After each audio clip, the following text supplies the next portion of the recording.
Assalamu alaikum, brothers and sisters. Welcome to Sanigiri. Before we start the vlog, আপনাদের সাথে একটা জিনিস নিয়ে আগে আলাপ করে নিতে হবে। সেটা হচ্ছে আমরা সৌদি আরবে আছি এবং এই ভিডিওতে আপনারা সৌদি আরব সম্পর্কেই জানবেন। তো সৌদি আরব ঘোরাঘুরি করতে এসে আমার এখানে দুইটা ডিউটিস আছে। তার মধ্যে প্রথম ডিউটি হচ্ছে as a traveller, as a blogger. এই মসজিদেই হচ্ছে আমাদের কেবলাটা যে মক্কার দিকে হবে, আমার কাবা ঘরের দিকে হবে, সেটা নির্ধারণ করা হয়। আমি নিজে অনেক কিছু জানবো, সেগুলো আপনাদেরকে জানানোর চেষ্টা করব। আমি নিজে অনেক জায়গায় ঘুরবো, এক্সপ্লোর করব, সেগুলো আপনাদের সাথে শেয়ার করব।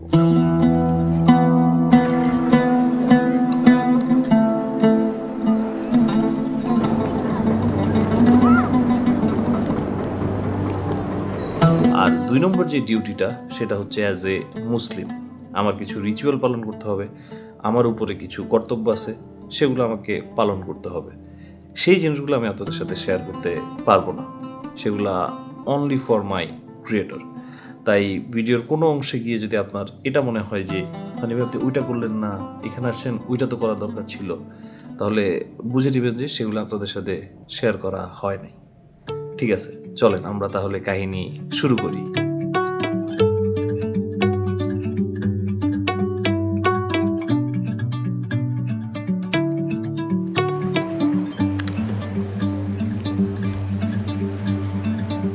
যে কাহিনীটা শুরু হয়েছে ঢাকা এয়ারপোর্ট থেকে, এবং অবভিয়াসলি উইথ হ্যাসেল। এবার কি নিয়ে হ্যাসেল হয়েছে জানেন?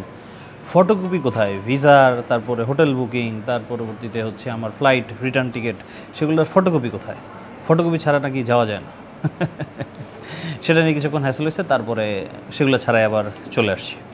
প্রত্যেকবারই নতুন নতুন জিনিস আমি আমাদের এয়ারপোর্ট থেকে বেরোয়ার সময় এক্সপ্লোর করি। আর ঢাকা থেকে প্রায় 6.5 ঘন্টা জার্নি করে আসছি এখন হচ্ছে কুয়েতে আমাকে 4 ঘন্টা ওয়েট করতে হবে, তারপরে আরও 2.5 ঘন্টার জার্নি আছে, তারপরে আমি পৌঁছাবো হচ্ছে সৌদি আরবে। আর কুয়েত এয়ারপোর্টটা যখন ঘুরতেছিলাম, একটা ঘড়ির দোকানে একটু মারছিলাম, ঢুকে দেখি ঘড়ির দাম খুবই কম, মাত্র 54 টাকা লেখা, কোনোটার গায়ে 32 টাকা লেখা। আমি বললাম যে এত কম। তারপরে ইন্টারনেটে ঢুকে একটু কুয়েতি দিনার সমান কত টাকা সেটা একটু সার্চ দিলাম। এক কুয়েতি দিনার সমান বাংলাদেশি টাকায় 397 টাকা, মানে অলমোস্ট 400 টাকা। পৃথিবীর সবচেয়ে দামি কারেন্সি হচ্ছে এই কুয়েতি দিনার। তখন চিন্তা করলাম থাক, আর কোনো কিছু এখান থেকে কেনাকাটার দরকার নাই, সব কেনাকাটা সৌদি আরব গিয়ে হবে।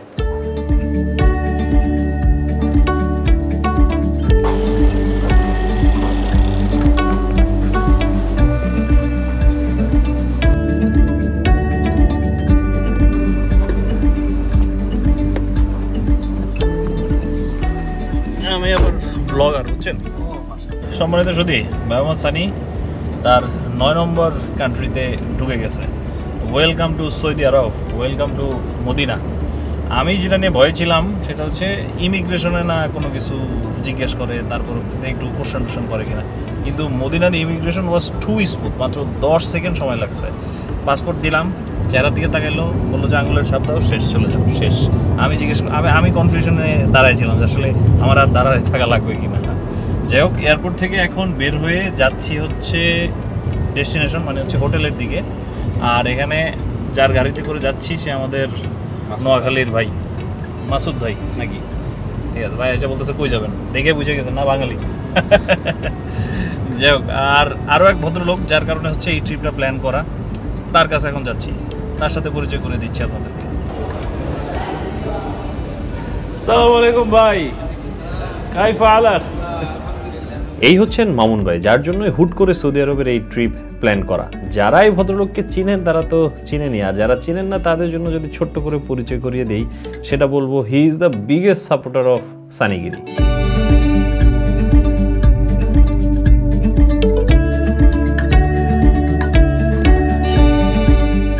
মদিনায় এসে আপনার প্রায়োরিটি লিস্টের প্রথম যে কাজটা, সেটা হচ্ছে রুমে এসে রেস্ট নেওয়া না।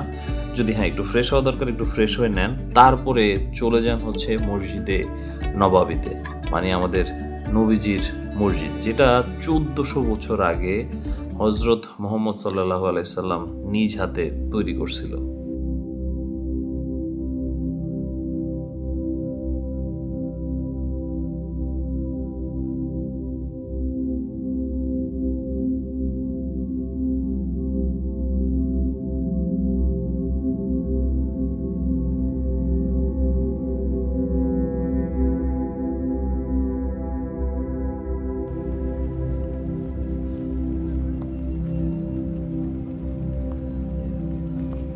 ইসলামের সবচেয়ে গুরুত্বপূর্ণ মসজিদগুলোর মধ্যে একটা হচ্ছে এই মসজিদ নববী, এবং আমাদের প্রিয় নবী হযরত মুহাম্মদ সাল্লাল্লাহু আলাইহি সাল্লামের রওজাও এখানে আছে।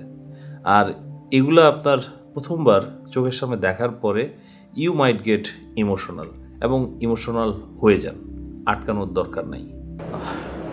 গতকালকে মদিনার ঢুকেই প্রথমে হচ্ছে মসজিদে নববীতে আসছিলাম, কিন্তু মসজিদে নববীর ভিতরে ঢুকতে পারি না আর, কারণ নামাজ শুরু হওয়ার সাথে সাথে আমরা বাইরে দাঁড়িয়ে গেছিলাম। আজকে একেবারে ফজরের নামাজের সময় আমরা মসজিদে নববীর ভিতরে ঢুকছি। ঢুকে মানে আমি জাস্ট অবাক হয়ে গেছি, এত ম্যাসিভ, এত বিশাল আকারের একটা মসজিদ।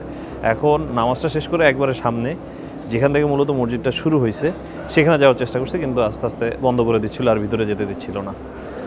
মানে প্রতিটা মুহাম্মদ সাল্লাল্লাহু আলাইহি সাল্লাম যে অংশটা বানাইছে, তার পরবর্তীতে বিভিন্ন শাসনামল আসছে, বিভিন্ন রাজা বাদশারা আসছে, আস্তে আস্তে আস্তে এটাকে এত বিশাল করছে। একসাথে এক ওয়াক্তে সম্ভবত 6 থেকে 10 লাখ মানুষ নামাজ পড়তে পারে। অন্য লেভেলের, মানে আমার নিজেকে দারুণ লেভেলের সৌভাগ্যবান মনে হইতেছে আমি এখানে আইসা এই যে নামাজ পড়তে পারছি। ভাই কেমন লাগতেছে? ভাই মুখে বলার ভাষা নাই, ইটস জাস্ট আনইমাজিনেবল আর কি, এন্ড এত পিসফুল। হ্যাঁ, এত এত মানুষ এখানে একসাথে আছে, তারপরেও মানে কোনো ধরনের গ্যাঞ্জাম নাই, কিছু লাগতেছে না, খুবই শান্তি ফিল হইতেছে।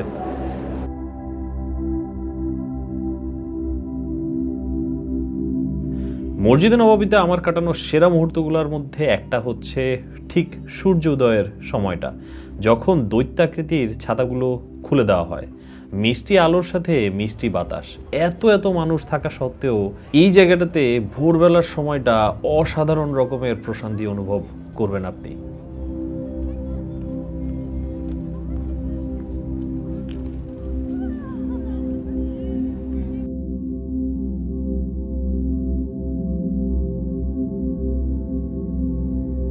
আর ওই সাইড থেকে একটা সূর্যের গোল্ডেন রে বের হবে, ভাই ম্যাজেস্টিক ভিউ। আর এই পাশটায় এটা হচ্ছে বাদশা ফাহাদ রোড, এখানে একটা এভিনিউর মতো একটা চত্বরের মতো মানুষজন এখানে হাঁটে, ঘুরে, ছবি তুলে। এই সাইড থেকে এই ভিউটা, আর এই সাইড থেকে হচ্ছে এই ভিউটা, just How did you catch it?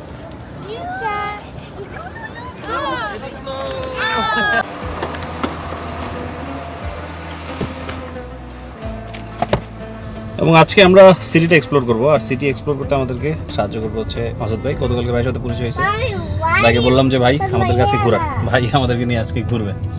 আর ভাবি এটার ইতিহাস তো জানছি, যে মসজিদটা ইমাম বুখারী রাদিয়াল্লাহু আনহু এখানে বসে বসে হচ্ছে ওই যে হাদিসগুলো লিখতো আর কি, হ্যাঁ, সেই জন্য হচ্ছে এটাকে মসজিদ বুখারী। মসজিদ বুখারী। এমনি কি নামাজ হয় এখানে? নামাজ হয়।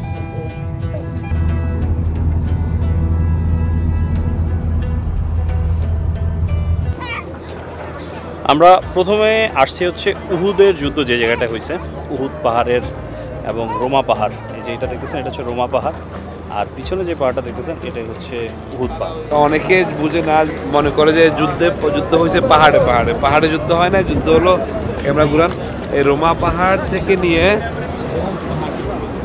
এই পুরোটা হলো যুদ্ধ ময়দান। মুহাম্মদ সাল্লাল্লাহু আলাইহি সাল্লাম এবং সাহাবীগণ এই যুদ্ধে হেরে গেছিলেন, পরাজিত হয়েছিলেন। इधर से अबू सुफियान ने आने की कोशिश की, इधर से खालिद बिन वलीद ने, सहाबा कराम को संभलने का मौका ना मिला, जिससे हमारे 70 सहाबा कराम शहीद हो गए। कितने? 70 सहाबा कराम उस मकाम पर शहीद हो गए। এবং মুহাম্মদ সাল্লাল্লাহু আলাইহি সাল্লাম এই যুদ্ধের মধ্যে তার দাঁত হারাইছেন, মাথার মধ্যে আঘাত পাইছে। আর এই জায়গাটা দেখতেছেন, এই জায়গাটার মধ্যে হচ্ছে 70 জন সাহাবী যারা উহুদ যুদ্ধে নিহত হয়েছিলেন তাদের রওজা এখানে।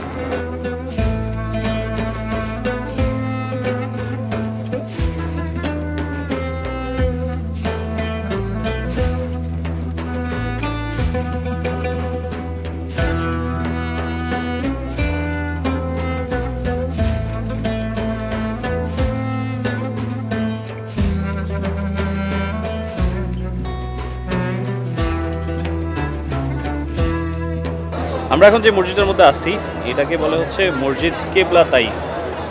এই মসজিদেই হচ্ছে আমাদের কেবলাটা যে মক্কার দিকে হবে, আমার কাবা ঘরের দিকে হবে, সেটা নির্ধারণ করা হয়। আর দুই কিবলাকে বলে কিবলাতাইন। তো কিবলাতাইন মসজিদ যেখানে দুইটা কিবলা হয়েছে। প্রথমে নামাজ পড়া হতো মসজিদে আকসার দিকে ফিরে। মসজিদ আকসা হলো মদিনা থেকে উত্তর দিকে। রাসূল পাক সাল্লাল্লাহু আলাইহি সাল্লাম হিজরত করে আরো 17 মাস পর্যন্ত, মদিনা আসার পরে 17 মাস পর্যন্ত নামাজ পড়েছেন আকসার দিকে ফিরে। वहाँ पे यहूदी तंग करा करते थे उनको कि हमारी तरफ, हमारे किबले की तरफ मुंह करके आप नमाज पढ़ते हैं, तो बहुत टॉन्ट किया करते थे यहूदी। तो रसूल पाक अल्लाह पाक से दुआ मांगते थे रोज़ाना। तो एक दिन रसूल पाक नमाज पढ़ रहे थे उस तरफ, तो जिब्राइल अलैहिस्सलाम नाजिल हुए और उन्होंने बोला अल्लाह पाक ने आपकी दुआ सुन ली है, अब अपना किबले का रुख चेंज कर दो। तो उन्होंने जमात के दौरान ही रुख चेंज करा, सारे नमाजों में रुख चेंज करा, तो हमारा किबला चेंज हो गया था। जज़ाकल्लाह। इसलिए ये जो हिस्ट्रिकल है। आप कहाँ से हो? এবং এরপর থেকেই মুসলমানদের কিবলা হচ্ছে কাবার দিকে। এখন আমরা কাবার দিকে নামাজ যে পড়ি সেটার কাহিনী এখান থেকেই শুরু হয়, এই মসজিদ থেকেই।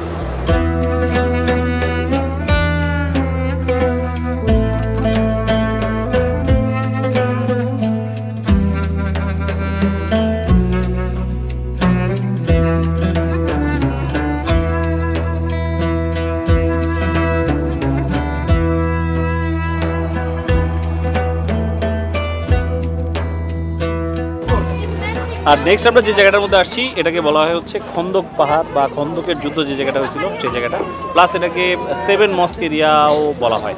এখানে খন্দক যুদ্ধের সময় যখন মুশরিকরা মদিনার দিকে আসতেছিল মদিনা অ্যাটাক করার জন্য, তখন হচ্ছে যুদ্ধের স্ট্র্যাটেজি অনুযায়ী এখানে 7জন সাহাবী 7টা ভিন্ন জায়গা থেকে হচ্ছে আজান দেয়, যেখানে বসে পাহারা দেওয়া হইতো এবং যেখানে খন্দক করা হয়, মানে হচ্ছে গর্ত খুঁড়ে তারা বসেছিল সেখানে।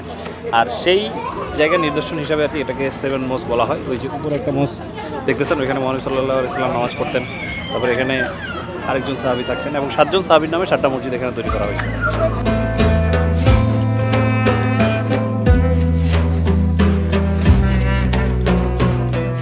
মোটামুটি দিনের অর্ধেকটা সময় হাতে রাখলে আপনি এরকম জায়গাগুলো ঘুরে ঘুরে দেখতে পারবেন।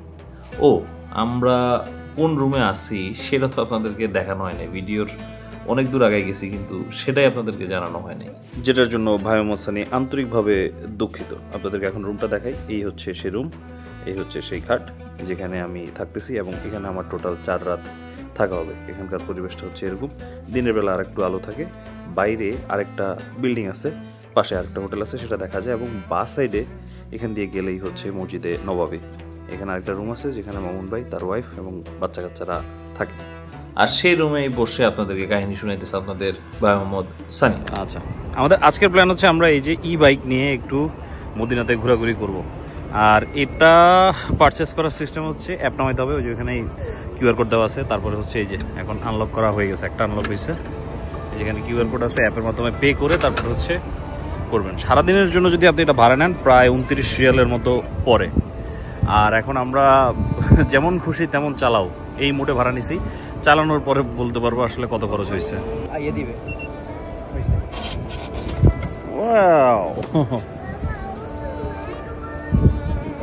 আমি কি আসলে চালাইতে পারবো? আমি তো সেই চিন্তা আছি। করেন তো, করেন, চালান। হ্যাঁ, ও ইজি ভাই।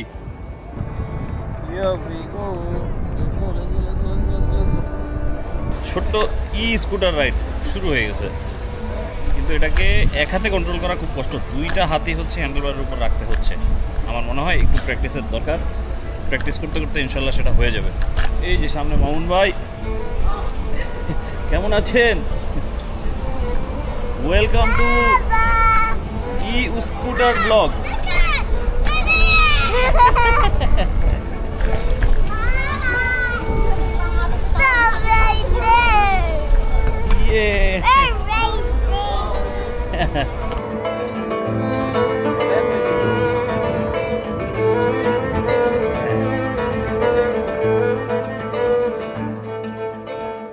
মসজিদে নববী থেকে বাইকের রাইড নিয়ে আমাদের ডেস্টিনেশন হচ্ছে কুবা মসজিদের দিকে। আর এই রাইডটা আমরা করছি কুবা এভিনিউ দিয়ে। যাওয়ার পরটা অনেক বেশি ইন্টারেস্টিং, আপনি লোকাল বসতবাড়ি দেখবেন, অনেক অনেক হিস্ট্রিক্যাল মসজিদও দেখতে পাবেন।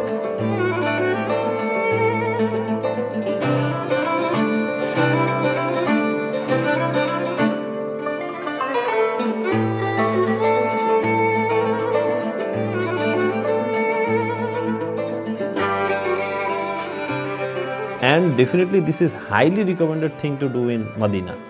আমরা মসজিদ নবাবী থেকে কিছুক্ষণ ঘুরে টুরে তারপরে হচ্ছে এই যে এখন মসজিদ কুবাতে আসছি। আর এইখানে আসার জন্য টোটাল কিলোমিটার যদি হিসাব করেন হয়তো 3.5 মাইলস। এই কটুক আসতে আমাদের খরচ হয়েছে আরও $2 ধরেন 80 টাকা করে, 80 সৌদি রিয়াল করে খরচ হয়েছে পার পার্সন। আর বাংলা টাকা হিসাব করলে প্রায় 2500 টাকা, যেটা আমরা নামার পরে যখন খরচ কাটছে তখন বুঝছি এত টাকা খরচ, এত এক্সপেন্সিভ। যাক, ফাইনালি আমরা চলে আসছি হচ্ছে এই যে মসজিদ কুবাতে। এই মসজিদটা ইসলামের ইতিহাসে গুরুত্বপূর্ণ একটা মসজিদ। তার কারণ হচ্ছে মহানবী সাল্লাল্লাহু আলাইহি সাল্লাম যখন মক্কা থেকে মদিনাতে আসেন প্রথম এই মসজিদটা প্রতিষ্ঠা করেন। এই মসজিদের মধ্যেই হচ্ছে নামাজ পড়তেন। তার পরবর্তীতে হচ্ছে মসজিদে নবাবী, ওইখানে যান এবং ওইটার পাশে হচ্ছে ওনার রওজা।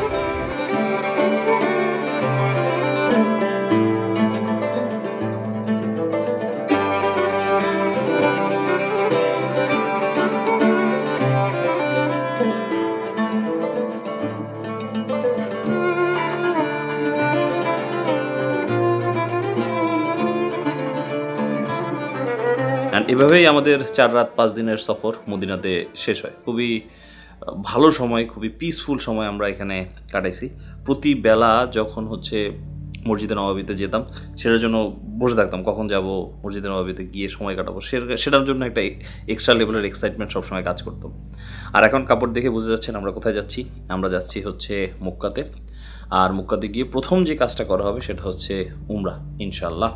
এখনও নিয়তবাদী নেই, একটা মসজিদে যেতে হবে, সেখানে গিয়ে তারপরে নফল নামাজ পড়তে হবে, তারপরে হচ্ছে নিয়ত বাঁধতে হবে। আর এর মাঝখানে যা কিছু হবে তার কিছুই আপনাদেরকে দেখানো হবে না, কারণ আমি চিন্তা করছি যে এর মাঝখানে আমি কোনো ছবি ভিডিও কিছুই করবো না, অনলি একটাই ধ্যান। ঠিক আছে, আপনাদের সাথে সব শেষ করে উমরা শেষ করে ইনশাল্লাহ দেখা হচ্ছে। আলহামদুলিল্লাহ, সম্মানিত সুদী ভাই মোসানির উমরা করা ডান হয়ে গেছে। টোটাল একটা লম্বা জার্নি ছিল মদিনা থেকে মক্কা এসে উমরা করার। কারণ হচ্ছে আমরা ট্রেনে করে আসছি, ট্রেনে লাগছে 2.5 ঘন্টা, আবার 2 ঘন্টা আগে বাসা থেকে বেরোইছি। তারপরে এখানে এসে অনেকক্ষণ ওয়েট করা লাগছে আমাদেরকে, ডিরেক্ট আমরা কাবা শরীফে যেতে পারিনি।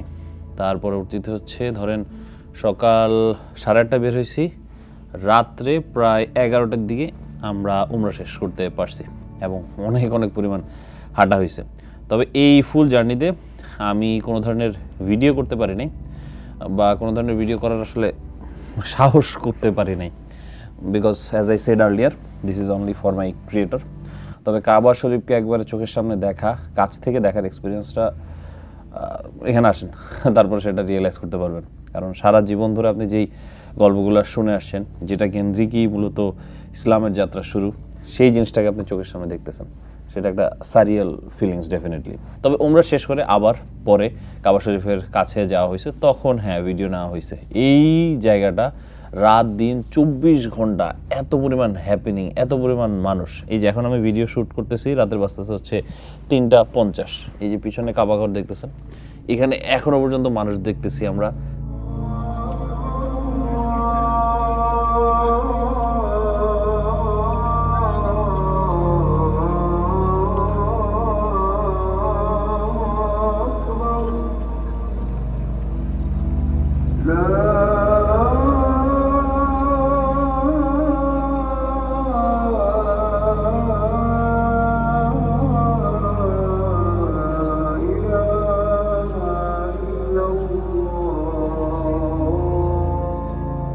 আমি গত বছর প্ল্যান করছিলাম যে উমরা করতে আসবো, কিন্তু সব হয়েও না আমি করতে পারি নাই, এরকম একটা সিচুয়েশন ছিল।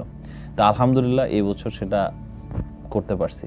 আর একটা কথা উমরা বা হজের ক্ষেত্রে খুব প্রচলিত আছে, আপনি চাইলেও করতে পারবেন, আপনার কাছে টাকা পয়সা আছে, সময় আছে, সব কিছু আছে, তারপরেও আপনি এখানে আসতে পারবেন না, বিকজ আল্লাহর তরফ থেকে কবুল হওয়ার একটা বিষয় আছে, এবং I am feeling so lucky. আর এর পরবর্তীতে আসেন আমাদের ধর্মীয় পার্ট একটু শেষ হলো। তার পরবর্তীতে ভাবলাম যে একটু মক্কা ঘোরাঘুরি করি।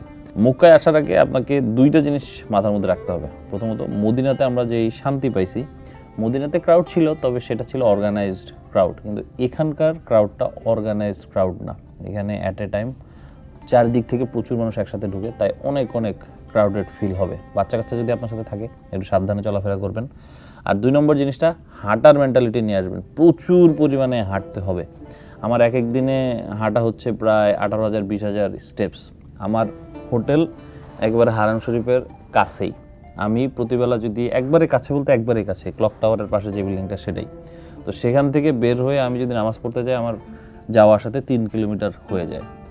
আর আপনি যদি আরেকটু দূরে হোটেল নেন, গাড়ি দিয়ে আসার চিন্তা ভাবনা করে লাভ নাই, কারণ গাড়ি জ্যামে আটকে থাকবেন, তাই হেঁটে হেঁটে আপনাকে আসতে হবে এখানে, হেঁটে হেঁটে আবার ব্যাক যেতে হবে, তাই হাঁটার চিন্তা ভাবনা করে আসে। আর যদি ঘোরাঘুরির কথা বলেন, এখানে অনেকগুলা প্লেস আছে যেগুলো হচ্ছে নবী করিম সাল্লাল্লাহু আলাইহি সাল্লামের স্মৃতি বিজড়িত প্লেস, সেই সব জায়গাতে ঘুরতে পারেন। তবে আমার হারাম শরীফ ক্যাম্পাসের মধ্যে সবচেয়ে যে জায়গাটা ভালো লাগছে সেটা হচ্ছে একটা কবুতর মাঠ।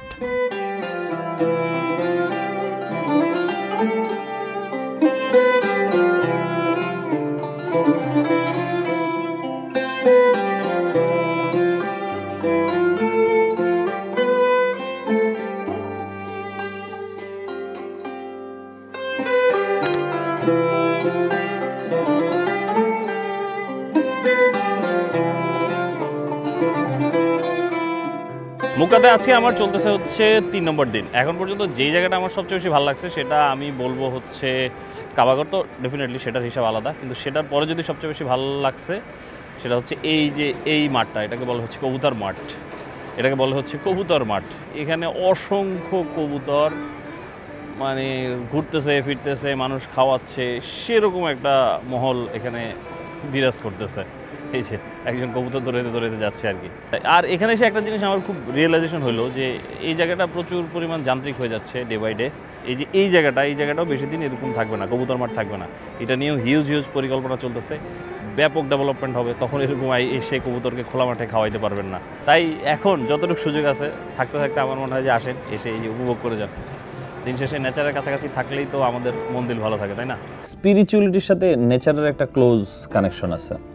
আমরা নেচারকে পিসের রিপ্রেজেন্টেটিভ হিসেবে ধরি, আর স্পিরিচুয়াল চর্চাটাও আমরা শান্তির খোঁজে বা পিসের খোঁজে করে থাকি। তাই আমার মনে হচ্ছে যে এই জায়গাটাতে এত বেশি কমার্শিয়ালাইজেশন না করে এটাকে একটু নেচারের কাছাকাছি রাখার দরকার ছিল, নেচারের আরেকটু ফিল দেওয়া দরকার ছিল। সেই 1400 বছর আগে জায়গাটা কেমন ছিল সেরকম একটা ফিল যদি আমি পেতাম না, এই জায়গাটা এসে পুরা 16 কলা পূর্ণ হয়ে যেত। আবার হয়তো এমন হইতে পারে এই যে এত পরিমাণ মানুষ আসে এই জায়গাটার এক্সপিরিয়েন্স নেওয়ার জন্য, তাদের ম্যানেজমেন্টের জন্য হয়তো আবার এটা দরকার ছিল। প্রথমে আমার গায়ে যে তোপটা দেখছিলেন ওইটা হচ্ছে ইন্দোনেশিয়ান স্টাইলি তোপ, আর এখন যেটা দেখতেছেন এটা হচ্ছে একবারে পিওর সৌদি স্টাইলের তোপ। সৌদিরা হচ্ছে এরকম কলারওয়ালা তোপ পরে, আর এই কাপড়টা একটু ভারী আর একটু ভালো লাগতেছে। এটা হচ্ছে আমরা এখান থেকে কিনছিলাম, সৌদি একটা ব্র্যান্ড, আরবিতে লেখা, ব্র্যান্ডের নাম জানি না, তবে কাপড় ভালো লাগতেছে পরে। আর এই মোটা কাপড়টা আজকে একটু কাজে দিবে আমাদেরকে, কারণ হচ্ছে আজকের ওয়েদারটা একটু মানে কুয়াশাচ্ছন্ন, বাইরে গেলে সম্ভবত একটু ঠান্ডাই লাগবে, যদিও সকালবেলা অত ঠান্ডা লাগে নাই। এখন পরিবেশ দেখে মনে হচ্ছে বাইরে একটু ঠান্ডা। আর আমরা ঘুরে করতে যাব, আজকে আমরা যাব হচ্ছে জেদ্দার দিকে।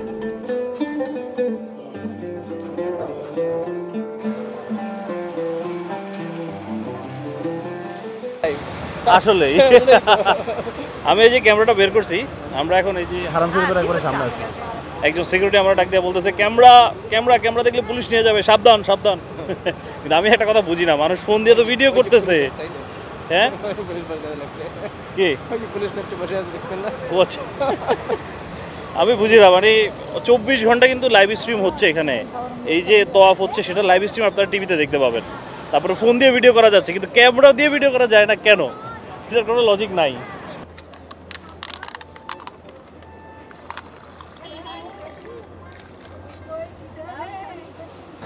আমরা উবার কল করছি, উবারে করে হচ্ছে জেদ্দাতে যাব, কিন্তু উবার কই আসবে, আমরা কই দাঁড়াবো, 4 তলা 5 তলা ঘুরে ফাইনালি একটা জায়গায় এসে দাঁড়াতে পারছি হারাম শরীফের বাইরে এসে। আর এখানে যে জমজমের পানি আছে, জমজমের পানিটা খাচ্ছি। একবারে একটা জিনিস কমনলি আপনি যখন জমজমের পানি মুখে নেবেন তখন কমনলি আইডেন্টিফাই করতে পারবেন, জমজমের পানিটা অনেক বেশি ভারী। নর্মাল যে পানিগুলো সেগুলো অনেক বেশি পাতলা মনে হবে, এটা মুখে দিলে ফিল হবে যে একটু ভিন্ন রকমের।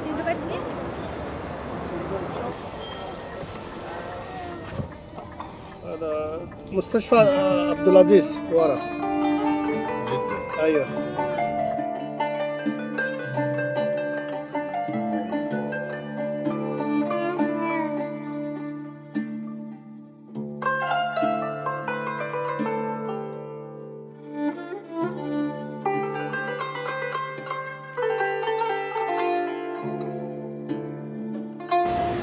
জেদ্দাতে আসছি মূলত আমরা হচ্ছে মামুন ভাইদের এক আত্মীয়র সাথে দেখা করতে।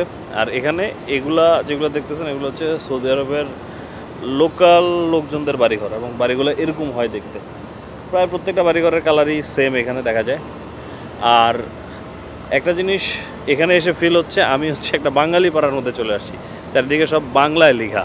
এখানে আল মদিনা মাংসের দোকান, তারপরে বাংলাদেশ রেস্টুরেন্ট, আরও অনেক অনেক দোকান, সবগুলোর মধ্যে হচ্ছে বাংলা লেখা। ওই যে বাংলাদেশ সেলুন, ইভেন দেখেন মনোভুলও আছে এখানে। সেদিন আমরা দুপুরের খাবার দাবার সারি মামুন ভাইয়ের সেই আত্মীয়ের বাসায়। সব বাঙালি খাবার দাবারের ভরপুর আয়োজন ছিল।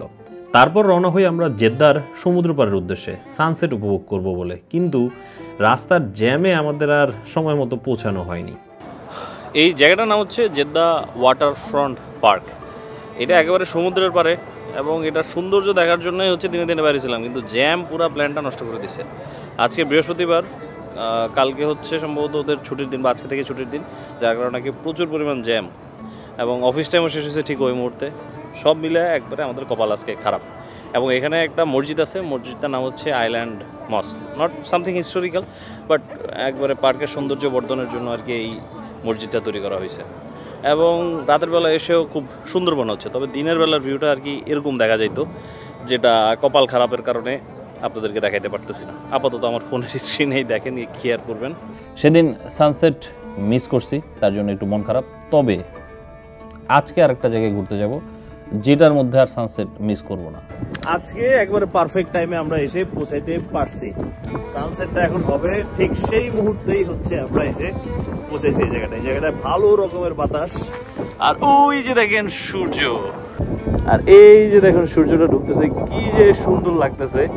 এখান থেকে পুরো শহরটাও এখন আপনাদেরকে দেখাবো। এই যে দেখেন পুরা মক্কা শহরটা, আর এই হচ্ছে মক্কার বিখ্যাত ক্লক টাওয়ার, আর এই হচ্ছে ফুল ভিউ, আর এই হচ্ছে আল হারাম। এই জায়গাটার নাম হচ্ছে জাবাল খান্দামা ভিউ পয়েন্ট। মক্কাতে সানসেট দেখার জন্য এবং পুরো শহরটা ভালো করে দেখার জন্য এর থেকে ভালো জায়গা আর হতে পারে না।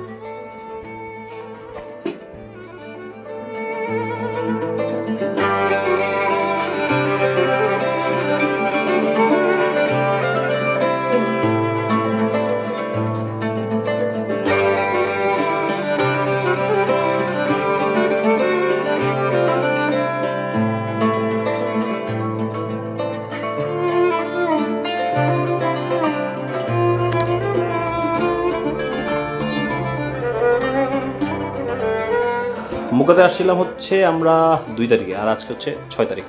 4 দিন হয়ে গেছে মক্কাতে। হালকা পাতলা ঘোরাঘুরি হয়েছে, ফুল ডে ঘোরাঘুরি হয় নাই। আজকের দিনটাতে আবার ফুল ডে ঘোরাঘুরি হবে ইনশাল্লাহ। অনেকগুলো জায়গায় ইনশাল্লাহ আমরা যাব।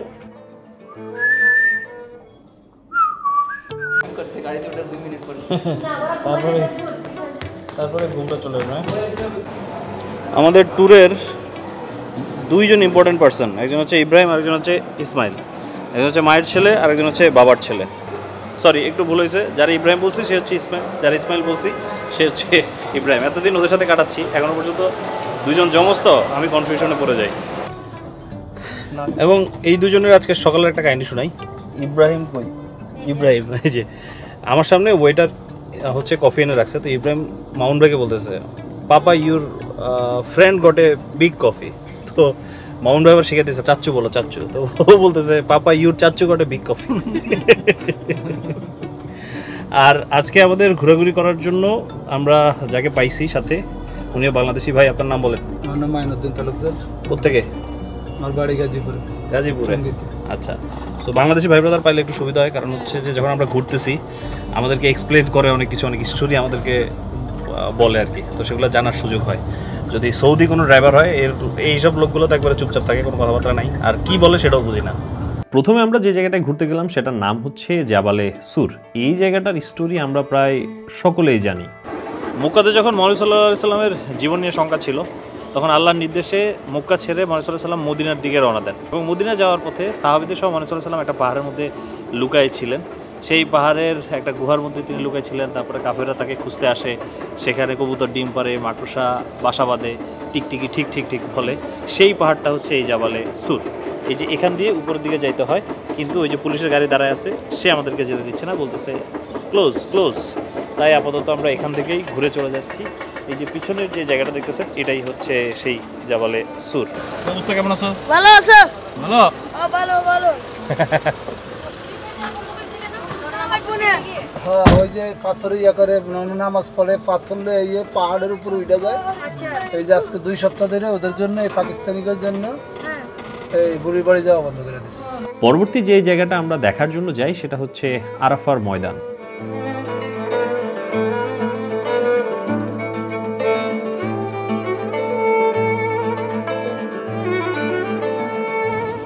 আমরা আরাফার ময়দানে পৌঁছে গেছি এবং হজের একটা রিচুয়াল এবং একটা ফরজ কাজ হচ্ছে এই আরাফার ময়দানে আসা। আর এই আরাফার ময়দানটা গুরুত্বপূর্ণ এই কারণ এখানে দাঁড়িয়ে হযরত মুহাম্মদ সাল্লাল্লাহু আলাইহি সাল্লাম তার শেষ ভাষণটা দিয়েছিলেন, যেটা ইসলামের ইতিহাসে অনেক বেশি গুরুত্বপূর্ণ। আর পিছনে যে পাহাড়টা দেখতেছেন সেটাকে বলতেছে হচ্ছে আল রহমান বা রহমতের পাহাড়। এবং এটা বিশ্বাস করা হয় যে প্রথম হচ্ছে যখন আদম আলাইহিস সালাম এবং হাওয়া আলাইহিস সালামকে জান্নাত থেকে পৃথিবীতে পাঠানো হয়, দুজন এই জায়গাতে এসে মিলিত হয়েছিল। দুজনকে ভিন্ন ভিন্ন জায়গায় পাঠানো হয়, বা হচ্ছে পৃথিবীতে দুজন ছিল আর মিলিত হয়ে হচ্ছে এই পাহাড়ের উপরে এসে। আর আজকে দিনের সর্বশেষ যে জায়গাটায় আমরা যাব সেটা হচ্ছে জাবালে নূরের কাছে। আমরা চলে আসছি এখন হচ্ছে হেরা হেরিটেজ ডিস্ট্রিক্ট, যেখানে মূলত আছে হচ্ছে জাবালে নূর, সেই বিখ্যাত পাহাড়। আর সেই পাহাড়ের উপরে আছে হচ্ছে হেরা গুহা, যেখানে মুহাম্মদ সাল্লাল্লাহু আলাইহি সাল্লাম ধ্যানে বসতেন এবং এখানেই সর্বপ্রথম তার উপরে কোরআন নাজিল হয়েছে। প্রায় 1750 স্টেপ পাড়ি দিয়ে এই পাহাড়ের উপরে উঠতে হয় এবং বিশাল আকৃতির পাহাড় এটা। আর এটা স্পেশাল কারণ হচ্ছে কোরআন তো নাজিল হয়েছে এবং এটার শেপটাও একটু ভিন্ন, অন্যান্য সব পাহাড় থেকে এটার শেপটা ভিন্ন। এটার শেপটা হচ্ছে উটের যেই পিঠ আছে না, সেরকম একটা শেপ এটার মধ্যে আছে। প্রচুর পরিমাণ গরম, আর আমাদের সাথে বাচ্চা কাচ্চা আছে, যার কারণে আমি যাচ্ছি না। তবে আমার প্রচণ্ড পরিমাণ ইচ্ছা ছিল যে উপরে একবারে যাব, গিয়ে হচ্ছে সেখানে যে গুহাটা আছে হেরা গুহাটা দেখব, কোন জায়গাটা আসলে স্পেসিফিক মুহাম্মদ সাল্লাল্লাহু আলাইহি সাল্লাম বসেন। ইনশাল্লাহ সমস্যা নাই, এবার না হোক অন্য আরেকবার ইনশাল্লাহ অবশ্যই আসবো, টার্গেটে আছে। ছোটোবেলা থেকেই যেই ব্যক্তি দ্বারা আমি সবচেয়ে বেশি ইনফ্লুয়েন্স হয়েছি সেটা হচ্ছে ডেফিনেটলি হজরত মুহাম্মদ সাল্লাল্লাহু আলাইহি সাল্লাম। তার কারণ হচ্ছে আমার মা আমাকে প্রচুর পরিমাণ গল্প শোনাইতো, প্রচুর পরিমাণ গল্প। মুহাম্মদ সাল্লাল্লাহু আলাইহি সাল্লামের সত্যবাদিতা, সততা, আমানতদারিতা, এগুলো নিয়ে যে কী পরিমাণ গল্প আমি শুনে বড় হয়েছি। আমার মনে হয় যারা আপনারা এরকম মুসলিম ফ্যামিলিতে বড় হয়েছেন, আমার মধ্যে হয়তো সেম এক্সপিরিয়েন্সটাই হবে। মক্কা মদিনা থেকে হাজার হাজার কিলোমিটার দূরে বাংলাদেশে বসেও আমাদের এই জায়গাটার সাথে একটা অন্য লেভেলের কানেকশন, ডিপ কানেকশন তৈরি হয়। আর এখানে আসবেন যখন, সেই সব মনে হচ্ছে যে আপনি নস্টালজিয়া ফিল করবেন, আর এই জায়গাটা তো আমি চিনি, এই গল্প তো আমি জানি, এরকম একটা ফিলিংস কাজ করবে। আমরা আজকে সারাদিন ঘোরাঘুরি করলাম, এটাকে বলা হচ্ছে মক্কা জিয়ারা, মানে হচ্ছে মক্কা ট্যুর। আর এখন আমরা চলে যাব হচ্ছে রুমের দিকে। তবে রুমে যাওয়ার আগে এখান থেকে একবার লোকাল যে রেস্টুরেন্ট, লোকাল খাবার দাবার ট্রাই করার খুব মন চাইছে।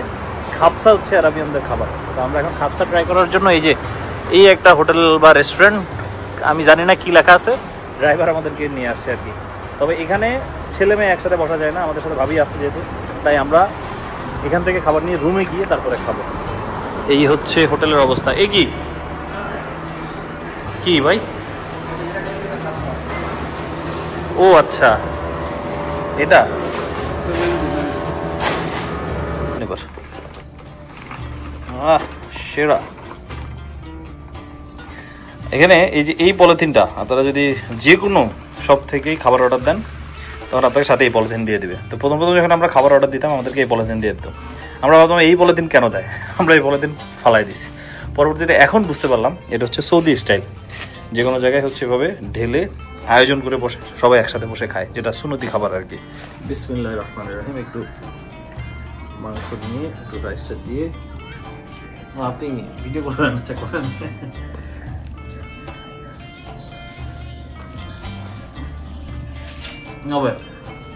আমি আর মামুন ভাই ভয় পাচ্ছিলাম আমরা আসলে খাইতে পারবো কিনা, যেহেতু এটা একবারে লোকাল খাবার, বাট হ্যাঁ টেস্ট আছে। আর ওরা হচ্ছে এই জিনিসটা দিয়ে খায়, এটা হচ্ছে টমেটো আর হচ্ছে মরিচের একটা চাটনি। এটা হচ্ছে সম্ভবত দুধ বা দই।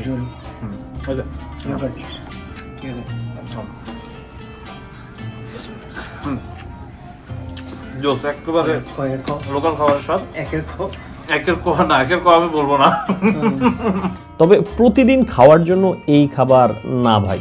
আমরা এখন পর্যন্ত যতদিন এই অ্যারাবিক স্টাইলের খাবার দাবার অর্ডার করছি একদিনও পুরোটা শেষ করতে পারিনি। তার মধ্যে প্রথম রিজন হচ্ছে যে খাবারের পরিমাণ প্রচুর পরিমাণে থাকে, আর 2 নম্বর রিজন হচ্ছে আমরা 2-3-4 লোকমা খাওয়ার পরে আর কেমন জানি রুচি পাই না, আর কেমন জানি খেতে ইচ্ছা করে না। তবে একটা খাবার আপনি একবারে মন প্রাণ ভরে খেতে পারবেন, একটা খাবার না, একটা স্পেসিফিক জায়গার খাবার, সেটার নাম হচ্ছে আলবাইক। যেই হারাম শরীফ আছে, হারাম শরীফের বাইরের একটা চত্বরের মধ্যে আলবাইকের একটা শপ আছে, অনেক ছোট, কিন্তু এখন আমরা আসছি হচ্ছে সরায়া নামের একটা জায়গাতে। এখানে আলবাইক একটু বিশাল এবং অনেক অনেক মানুষজন এখানে কেনাকাটা করতেছে। কিছু বন্ধুবান্ধব এখানে মূলত নিয়ে আসে, তারা সিরিয়ালে দাঁড়াইছে। হয়েছে অর্ডার। এ হলো আমার বন্ধু খালেদ ফ্রম হাইশো বাজার।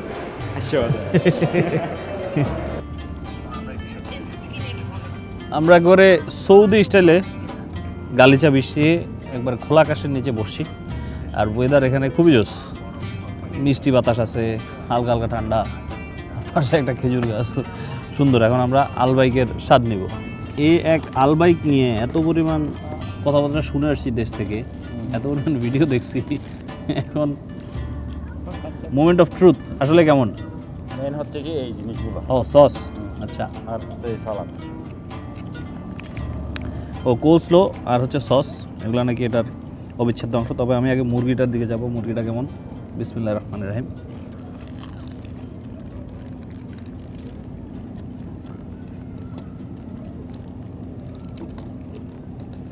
ভাই আসলে সেরা, ওর ইঞ্জেকশন দিয়ে ভিতরে ভিতরে মনে হয় মশলাগুলো পুশ করছে। ওনার হচ্ছে রিয়েল ভাই, রিয়েল, একবারে অল ওর থাইপ। এই জায়গায় আমি একের ক দিতে বাধ্য। আর এই ছিল আমার সৌদি আরবের মোটামুটি সব কাহিনী, তবে একটা কাহিনী এখনও বাকি আছে। নেক্সট যে কাহিনীটা, এটা আমার জন্য ইম্পর্ট্যান্ট, হয়তো সবার জন্য নাও ইম্পর্ট্যান্ট হইতে পারে। এই জিনিসটা যদি আমি একটা দেশে গিয়ে না করি তাহলে আমার পেটের ভাত হজম হয় না। সেটা হচ্ছে অবশ্যই মরুভূমির রাস্তায় বাইক রাইড করা, সৌদি আরবের রাস্তায় বাইক রাইড করা। চলেন, লেটস স্টার্ট। বিসমিল্লাহির রহমানির রহিম।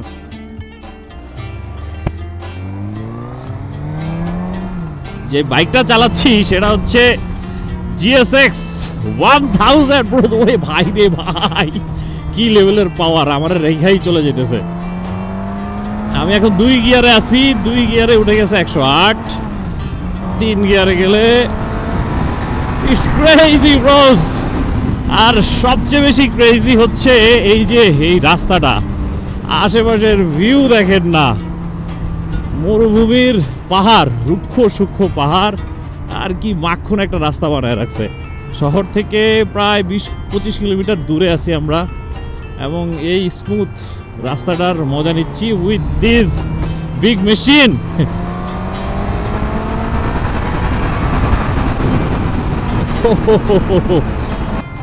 এবং এত ফাঁকা রাস্তা, দূর দূরান্তে কিচ্ছু নাই, কিচ্ছু নাই।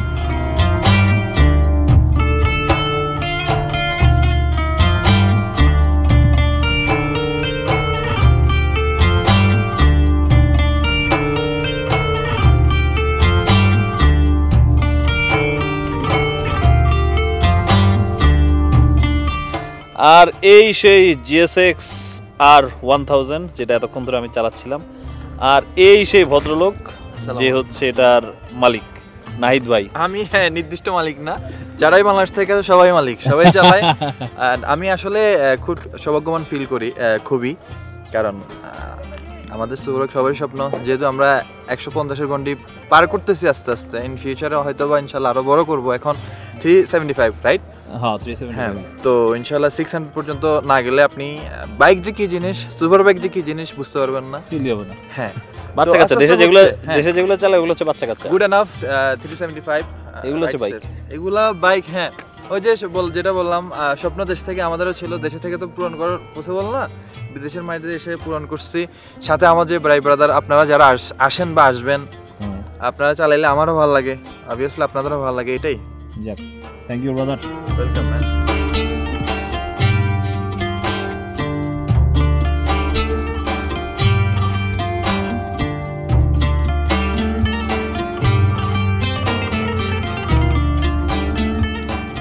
এখনও পর্যন্ত খুব বেশি কিছু জীবনে হয়তো এক্সপ্লোর করতে পারি নাই, এখনও অনেক কিছু দেখার বাকি আছে, অনেক দেশ ঘোরার বাকি আছে। এই ছোট্ট জীবনের ছোট্ট এক্সপিরিয়েন্স থেকে যতগুলো দেশে আলহামদুলিল্লাহ ঘুরতে পারার সৌভাগ্য হয়েছে, তার মধ্যে সৌদি আরব থেকে ফিরে আমি অনেক বেশি শান্ত, অনেক বেশি পিসফুল ফিল করতেছি। আর কোনো ট্যুর থেকে ফিরে আমার এরকমটা ফিল হয় নাই। হ্যাঁ, ধর্মীয় একটা রিজন তো হতেই পারে, তার পরবর্তীতে জায়গাটার মধ্যেই না ওইরকম একটা পজিটিভ এনার্জি আপনি পাবেন। আর বিশেষ করে মদিনাকে আমি একটু বেশি রকমের এখন মিস করছি। এখন মনে হচ্ছে যে কখন আল্লাহ আমাকে আবার সেই সৌভাগ্য দিবে, আবার আমি মদিনায় গিয়ে অনেকগুলো দিন কাটাতে পারবো। তবে হ্যাঁ, নেক্সট বার যদি যাই অবশ্যই অনেক অনেক বেশি সময় নিয়ে যেতে হবে। এবার যেহেতু মূল ফোকাস ছিল ধর্মীয় বিষয়গুলো, তাই অত বেশি এক্সপ্লোরের বিষয়গুলো রাখি নাই, শুধুমাত্র মক্কা আর মদিনা এই দুইটা শহরে আমরা ঘুরোঘুরি করছি। আর হ্যাঁ, আমাদের ট্যুর এখানেই শেষ হচ্ছে। আর এরই মাধ্যমে time to say goodbye to Kaaba, আমাদের ট্যুর শেষ হয়ে যাচ্ছে। টোটাল ট্যুর ছিল হচ্ছে 10 দিনের। আর থ্যাঙ্কস টু মামুন ভাই ফর মেকিং দিস হ্যাপেন। যদিও বাবুদের কাছ থেকে বিদায় নিব, কিন্তু তারা ঘুমাচ্ছে। কি অবস্থা ভাই, বলেন কেমন গেছে ট্যুর? আলহামদুলিল্লাহ, can wait to come back ইনশাআল্লাহ। ভাবি আল্লাহ হাফেজ, নেক্সট টাইম ইনশাআল্লাহ। ইনশাআল্লাহ। ঠিক আছে ভাই, আল্লাহ হাফেজ তাহলে। ইনশাআল্লাহ ভাই। চাচু চাচুকে হাত দাও, বল আল্লাহ হাফেজ, আসসালামু ঘুম আলাইকুম। ঘুমে জীবন শেষ। হ্যাঁ, ওদের এখন যে স্মাইল লুক। তাহলে বিদায় দিয়ে দেন। সানি আউট। বলো চাচু টাটা, গুড বাই, আল্লাহ হাফেজ।